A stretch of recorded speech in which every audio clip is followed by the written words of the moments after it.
Halo Abi Trainers, gimana kabarnya? Mudah-mudahan sehat selalu dan senantiasa dijaga oleh Allah Subhanahu wa taala. Dalam dunia ini mungkin hanyalah sebuah permainan belaka yang mungkin tidak akan berarti bagi orang yang zuhud. Zuhud itu orang yang tidak terlalu senang dengan dunia dan menganggapnya dunia ini hanya sebuah permainan.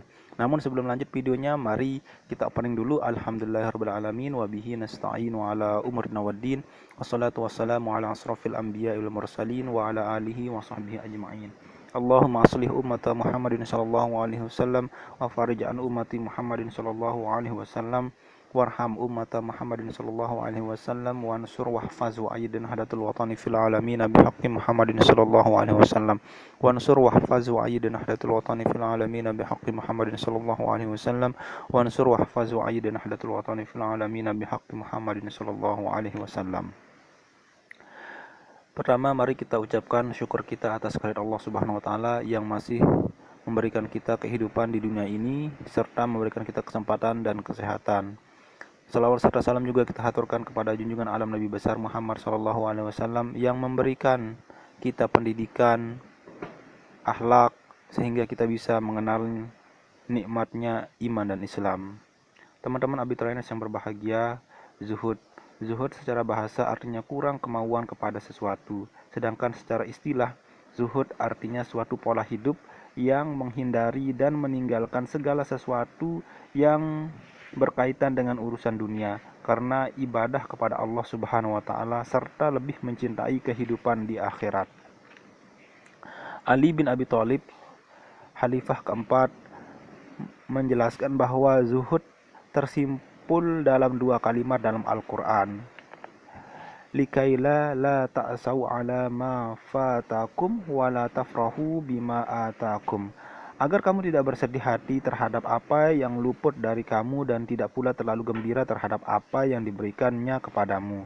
Quran Surat Al-Hadid 23. Jadi orang yang masih meluapkan kesedihan karena sesuatu yang hilang darinya dan bangga diri terhadap sesuatu yang dimilikinya tidaklah dikatakan zuhud. Dari penjelasan di atas, paling tidak ada dua karakteristik orang zuhud, yaitu yang pertama, orang zuhud tidak menggantungkan kebahagiaan hidupnya pada harta yang dimilikinya.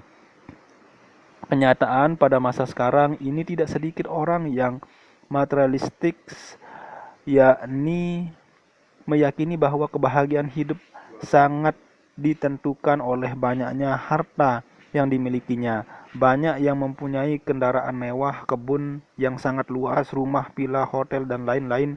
Mereka puas walaupun yang memanfaatkan tempat tersebut, yang menggunakan kendaraan, menikmati hotel atau villa dengan berbagai fasilitasnya adalah orang lain yang telah dibayarkannya. Perilaku tersebut tak ubahnya seperti anak-anak yang membeli petasan. Ia menyuruh temannya untuk membakar petasan tersebut secara menutup telinganya dengan telunjuk. Ia merasa senang dan puas karena petasan itu miliknya, walau tidak membakarnya secara langsung, bahkan tidak mau mendengar suara petasan itu. Kemudian yang kedua, kebahagiaan seorang zuhud tidak lagi tertarik dengan hal-hal yang bersifat material. Semakin zuhud seorang akan semakin tinggi pula hal yang non-materi yang dituju seperti beramal untuk kebahagiaan akhirat atau ingin selalu dekat dengan Allah Subhanahu wa taala. Zuhud merupakan pancaran keimanan seseorang. Semakin tebal dan kuat keimanan seseorang, akan semakin kuat pula kecenderungan zuhudnya karena mereka meyakini bahwa kehidupan ini sifatnya sementara dan penuh permainan belaka. Adapun kehidupan akhirat adalah kehidupan hakiki dan abadi sebagaimana dikemukakan Allah Subhanahu wa taala. Wa ma hadhil hayatud dunya illa lahwun wa la'ib wa inna daral akhirata lahiyal hayawanu law kanu ya'lamun.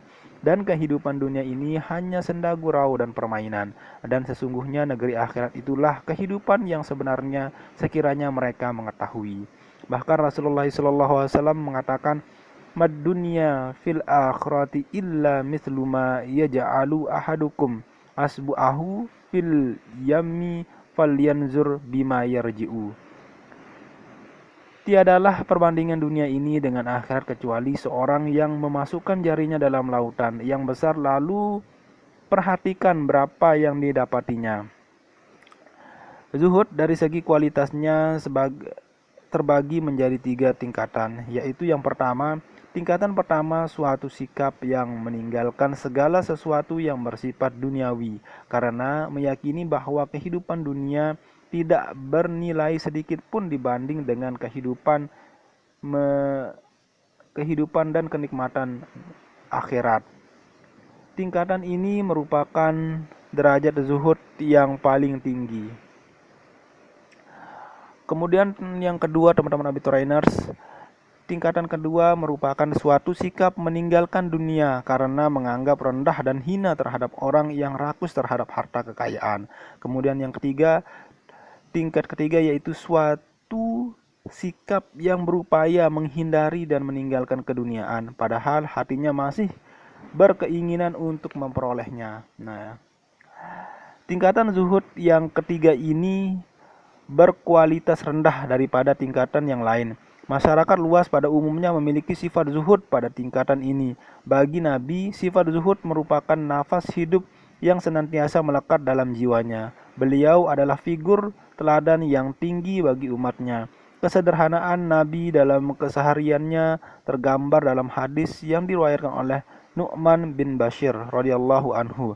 Katanya ketika Umar bin Khattab melihat apa yang telah dicapai orang-orang dari kekayaan dunia, ia berkata, "Laqad ra'aitu Rasulullah sallallahu alaihi wasallam wa ma yajidu minad daqali ma yamla'u bihi batanah." Saya telah melihat Rasulullah sallallahu alaihi wasallam sehari penuh lapar dan tidak menemukan walaupun buah kurma yang paling buruk untuk mengisi perutnya. Hadis riwayat Muslim.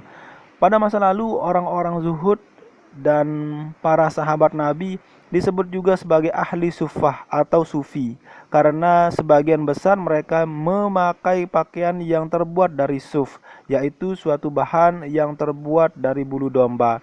Kebiasaan tersebut mencerminkan hidup sederhana pada masa itu. Zuhud merupakan sifat terpuji yang harus dilakukan oleh setiap muslim sebagai penyempurna ibadah kita kepada Allah Subhanahu wa taala.